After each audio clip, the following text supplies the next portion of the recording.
I think that overall, looking back on it, it is a good game. I think if we go through the checklist, right? The story is compelling. The characters are acting realistically in the sense of their setting. I think that the battle system is very well done, and I think that the gambit system is on par. The thing that my only problem with the gambit system, right, is the fact that in the world of making games, right, and programming games, the concern is how, if you've been right to programming, if you know how the back pieces work, sometimes the magic is lost because somebody who has done programming like myself tends to see these things and it's like, oh, programming is basically, the gambit system is a user interface used to soft program. So that's why I'm mixed feelings on the gambit system, because it's like, oh, if I wanted to do that, like, I've done that, but just not in the way that the game is presenting it. So that's a little weird to me. You know. Yeah, exactly. It's like devs are like, here, go program this yourself. I'll give you the tools and the options. And so part of that is pretty cool, right? Because on a level, it's like, okay, you can do that yourself, but at the same time, right? It's the same thing as if you were doing this job as a programmer. You're given tools, and it's up to you to figure it out. So I can see how for some people that gives like this sense of puzzle quality to it, right? Like, how can I make the best setup, or how can I do stuff? Hey Dash, welcome in. How can I do this in a way that I can make the system work for me? So, Feluzina fan, today we are looking at wrapping up FF12, so I'm just talking about my thoughts about everything, because last time we beat it, and I don't feel like I was very clear on like how I felt about it, so that's sort of what I'm doing today. So, in that aspect, I can see how people enjoy that type of system. But the caveat to all this stuff, right, to everything that's going on, is that despite all of that flexibility is being allowed, it sort of demands a certain level of, or a certain demand of a person's ability to command that system. So it's a very skill intensive type thing. So instead of you sort of assuming, you're expecting someone to completely handle that on their own. And like some people can, but like sometimes it's there's so many combinations, if you give too much you can overwhelm somebody. So that's the only concern about the gambit system. But as far as the only mistake with the battle system, the only thing I didn't like, right, was this here. It was the license point system. And the reason being is because no matter what you killed, no matter how many things you killed, well, let me take that back. No matter what you killed, it always mattered how many things you killed. So if I killed one skeleton that was worth a lot and I leveled up, that had less meaning and impact than how many skeletons I killed. And so that's where the grind part went wrong for me in this system. It's because it's like, okay, so now it's about quantity and how many individual things I can kill versus, you know, the traditional way of killing something stronger than you and then becoming stronger and gaining that. So I think that's the sense of the part of the battle system that bugged me. Everything else is pretty, you know, simple. Yeah, exactly, and I agree. And so the reason why that balance is taken away is because with most Final Fantasies, in the sense, right, of when you're playing them, specifically presetting stuff like that, you don't like the eyes, you don't like the eyes. I don't like the eyes either. No, part of it is because you are pre-programming something and something is being executed in a manner that is automated for your behalf. You're taking the human element out of it, right? So you want to play the game and interact with the game as much as possible, but the gambit system is taking that away, right? It's making you make all these actions that were originally an action being executed by a person, allowing you to pre-program them. So while you may have fun figuring out the puzzle or the setup that you like, it takes away the human aspect of being able to input all those things on the fly. So as to where most Final Fantasies, you're like doing really bad, right? You've got to make a decision. Do I use an item? Do I use magic? Do I use an attack? Or what is it that I can save and pull myself out of a situation from? And so what this does is, while yes, it adds more layers, the problem is it takes away the direness, right?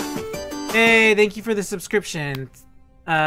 Super excited, Bushu. Yay! Bunny! But that's what worried me about the game, right?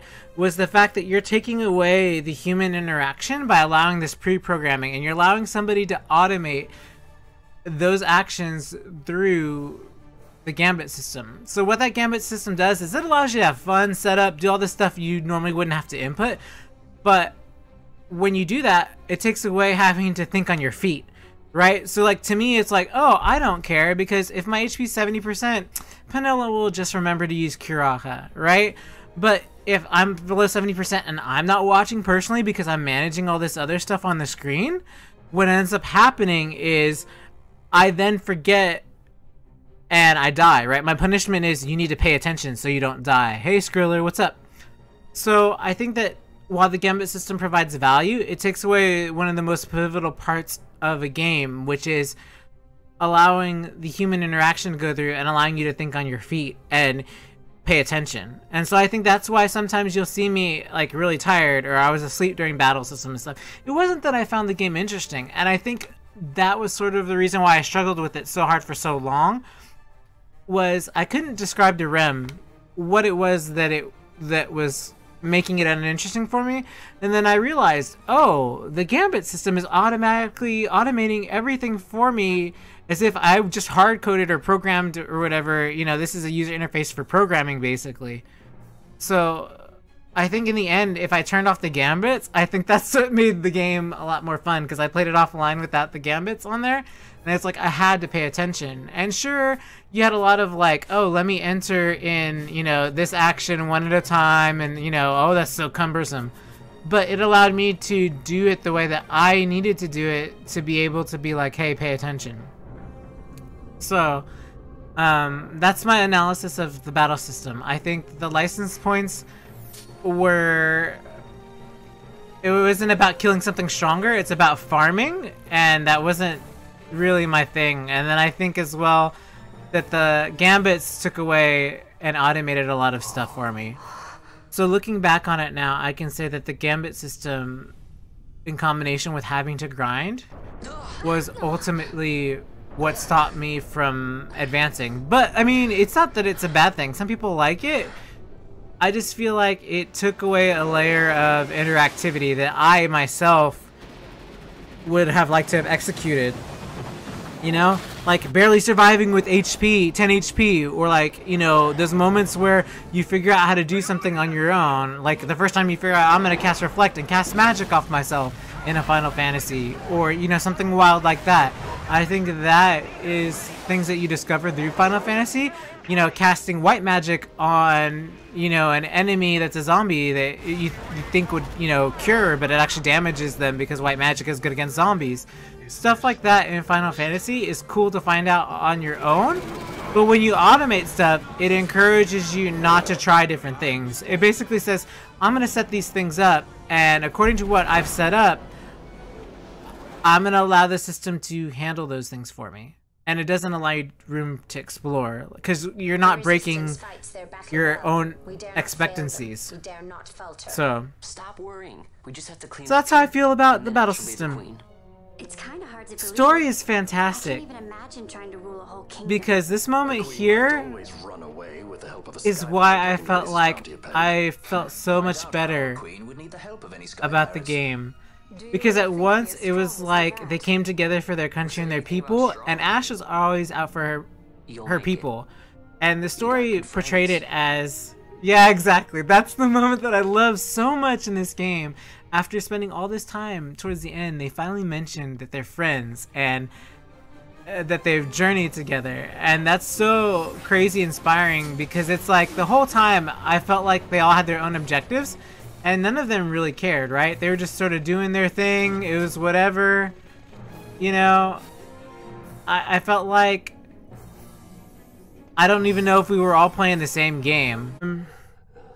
Plot points were very well done, and so I feel like it had, for those of you who aren't familiar, a sandbox design. So it happens with the sandbox design, like games like Infamous or FF12 or other games, it's in the sense of a diamond. So what happens is your plot point is on the bottom, the world opens up, right?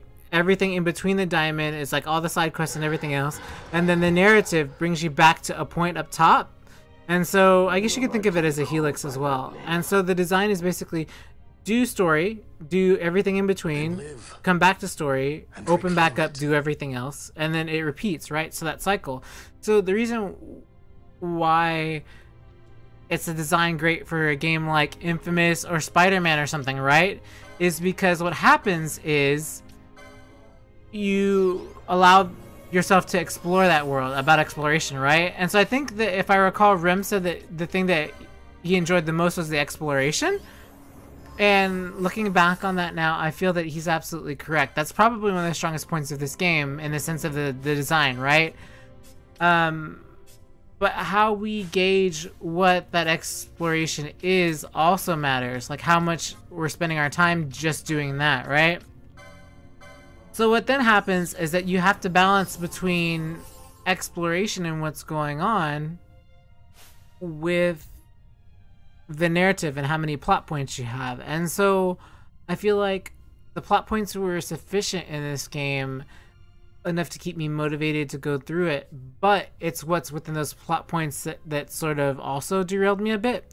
So, for example, the point of which they're like, oh, we're friends. We're already, at this point, 37 hours, 38 hours into the game, and what I had been waiting for was for people to challenge Ash in a positive way, because the whole entire game, everybody was saying, you know, danger, power, you know, you've got to be wary, and so they're telling tales of cautionary tales, right?